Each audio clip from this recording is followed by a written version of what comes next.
ગુજરાતમાં તો દશેરાનો તહેવાર ફાફડા જલેબી ખાઈને ઉજવાય, પણ બજાર જેવા ફાફડા ગાંઠિયા ઘરે જો બનાવવા હોય ને તો બધા એમ કહી દે કે ફાફડા કરવા બહુ અઘરા છે, એ તો બહારથી જ લાવવાના. હું પણ એવું જ વિચારતી હતી, પણ હંમેશા એમ થાય કે બધું જો ઘરમાં બનતું હોય તો ફાફડા કેમ ના બને. તેના માટે વર્ષોથી જ્યાંથી અમે ફાફડા જલેબી લેતા હતા ને તે રોયલ ફરસાણના દુકાનના માલિક રાજુભાઈ પાસે જઈ ફાફડા કેમ બનાવવાની તે પરફેક્ટ માપ સાથે શીખ્યા. પછી એવા સોફ્ટ ફાફડા જલેબી દશેરાના તહેવાર માટે ઘરમાં બનાવ્યા અને રાજુભાઈ પાસેથી જ હવે બેસન અને પાપડ ખાડ સોડા લઈ અને તેની માહિતી મુજબ જ આપણે ઘરમાં ફાફડા જલેબી અને કઢી બનાવવાના છીએ. ઘરમાં ફાફડા બનાવવાની શરૂઆત આપણે કઢી બનાવવાથી કરશું. કઢી બનાવવા માટે એક ઊંડા વાસણમાં 1 ગ્લાસ ખાટી છાશ ઉમેરી દેવાની છે. તેની સાથે 1 ટેબલસ્પૂન બેસન ઉમેરશું. હવે બંનેને એકદમ સરસ બ્લેન્ડ કરી લેવાના છે, જેથી છાશમાં બેસનના લમ્સ ના રહે. વધુ અડધો ગ્લાસ પાણી ઉમેરી ફરીથી બધું બ્લેન્ડ કરશું. કઢીનું બેટર તૈયાર થઈ ગયું છે, તો હવે ગેસની લો ફ્લેમ પર 2 ટેબલસ્પૂન તેલ ગરમ કરવા રાખશું. તેલ ગરમ થાય ને એટલે અડધી ટીસ્પૂન રાઈ ઉમેરશું, અડધી ટીસ્પૂન જીરું ઉમેરવાનું છે, સાથે અડધી ટીસ્પૂન સૂકા ધાણા પણ ઉમેરી દઈશું. તેની સાથે હિંગ ઉમેરી દઈશું અને મીઠા લીમડાના પાન પણ ઉમેરી દેવાના છે. હવે 1 લીલા તીખા મરચાના ટુકડા પણ ઉમેરી દઈશું અને સાથે 1/4 ટીસ્પૂન હળદર પાવડર પણ ઉમેરશું. બધું હલાવી અને એક વખત મિક્સ કરવાનું છે. ત્યાર પછી તુરંત જ તેમાં બેસન છાશનું કઢી માટેનું તૈયાર કરેલું બેટર પણ ઉમેરી દેવાનું છે. બસ હવે ગેસની ફ્લેમ હાઈ કરી બધું ઉકળવા દઈશું. સાથે અડધો ટીસ્પૂન મીઠું પણ ઉમેરી દઈશું અને 1 ટીસ્પૂન ખાંડ પણ ઉમેરી દેવાની છે. ત્યાર પછી કઢીને ઉકળવા દઈશું. માત્ર 1 મિનિટ મિક્સ કરતા જઈ ઉકાળતા કઢી હવે સરસ ઉકળી ગઈ છે અને ગાંઠિયા સાથે ખાઈ શકાય તેવી કઢીની થિકનેસ પણ આવી ગઈ છે. તો હવે ગેસ બંધ કરી અને કઢીને એક બાઉલમાં કાઢી લેવાની છે. અહીં ફાફડા સાથેની કઢી તો બની ગઈ, પણ જલેબી વગર તો ફાફડા અધૂરા કહેવાય. તો હવે ગરમા ગરમ મીઠી મધમધતી જલેબી બનાવીએ. જલેબી બનાવવા માટે મેં અહીં 1 કપ મેંદો લીધો છે. તેની સાથે 1 ટેબલસ્પૂન દહીં લેવાનું છે. હવે 1 પોળા બાઉલમાં મેંદો ઉમેરશું, સાથે દહીં પણ ઉમેરી દઈશું. જોઈતું પૂરતું પાણી ઉમેરતા જઈ ઇડલી ઢોકળાનું ખીરું રાખીને તેવી કન્સિસ્ટન્સીનું ખીરું બનાવી લેવાનું છે. અહીં આટલા મેંદામાંથી 22 થી 25 મીડિયમ સાઇઝની જલેબી બને છે. હવે બધું જ સરસ મિક્સ કરતા મેંદાના લમ્સ વગરનું જલેબીનું બેટર બની ગયું છે.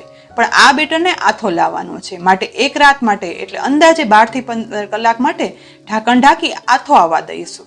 બીજે દિવસે જલેબી બનાવવાની શરૂઆત કરીએ ને એ પહેલા જલેબી માટેની ચાસણી બનાવી લેવાની છે. જેના માટે એક ઊંડી કઢાઈમાં 1 કપ ખાંડ લઈશું. 1 કપ ખાંડ સાથે 1 કપ પાણી ઉમેરી દેવાનું છે. હવે ગેસની મીડિયમ ફ્લેમ પર આ કઢાઈને ગરમ કરવા રાખશું.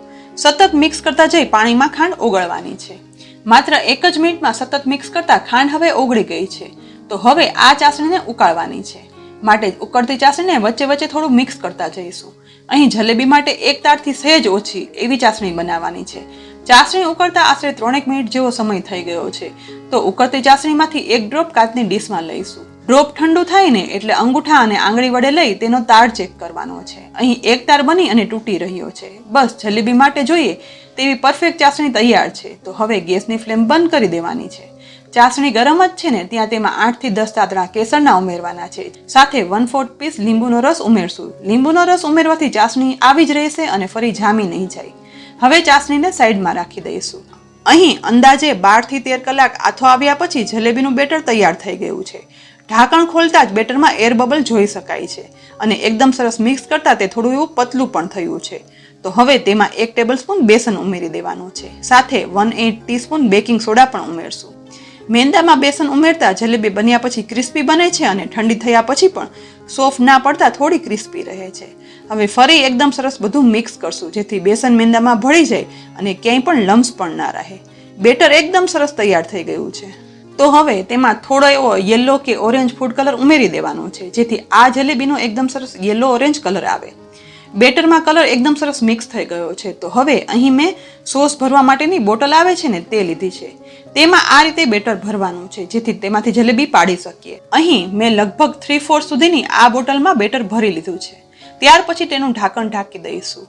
હવે એક કઢાઈમાં ઘી ગરમ કરવા રાખ્યું હતું, તો ઘી એકદમ સરસ ગરમ થઈ ગયું છે. તો હવે બેટરમાંનું 1 ડ્રોપ પાડી લઈશું.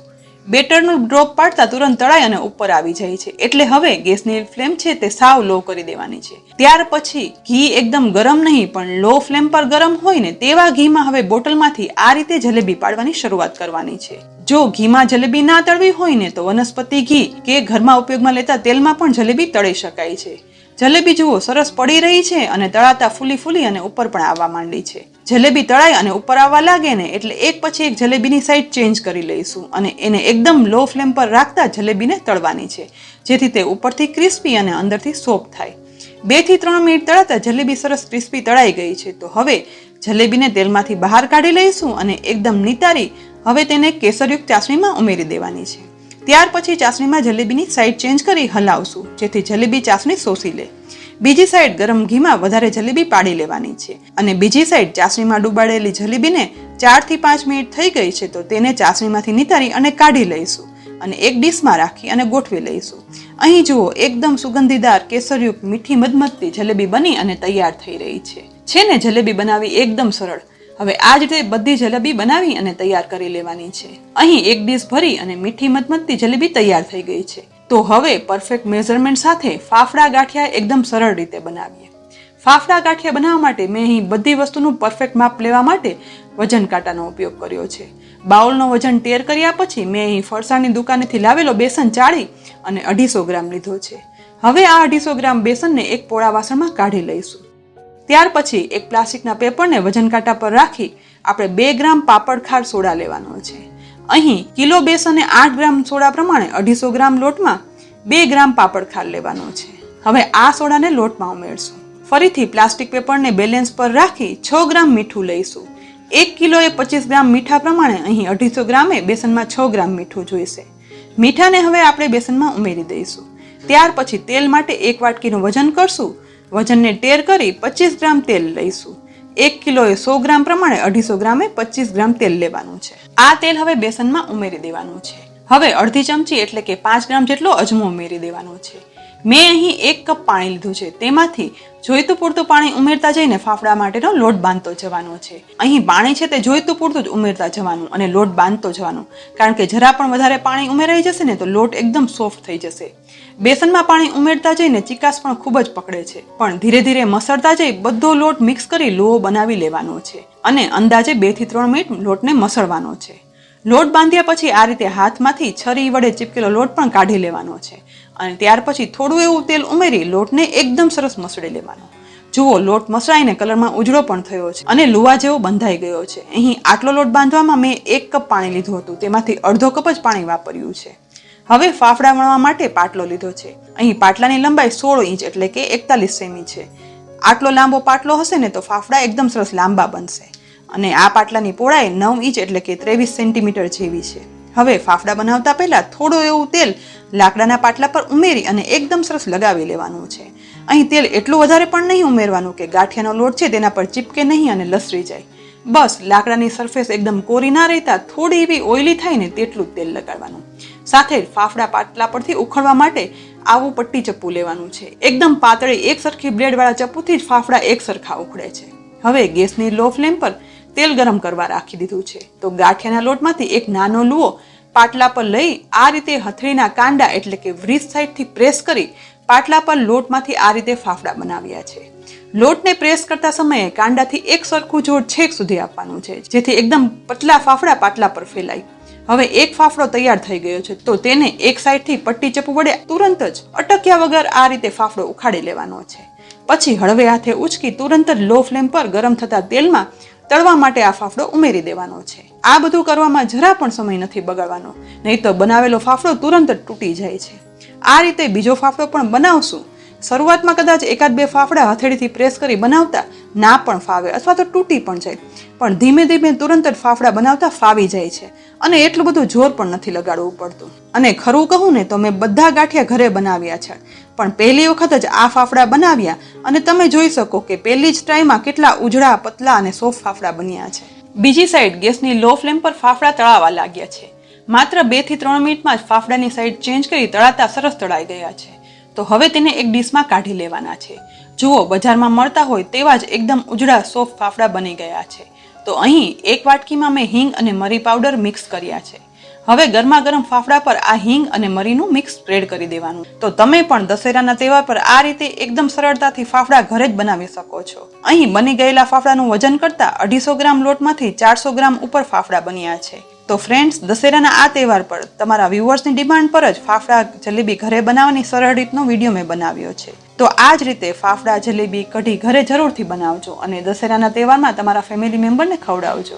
પાપડી ગાંઠિયા હોય, વણેલા ગાંઠિયા હોય કે ફાફડા, આ બધા જ ગાંઠિયાનો સાચો સ્વાદ તો તેની સાથે મળતા કાચા પપૈયાના સંભારા અને કઢી સાથે જ આવે. તો ચાલો હવે ગાંઠિયા સાથે મળતો કાચા પપૈયાનો સંભારો બનાવીએ.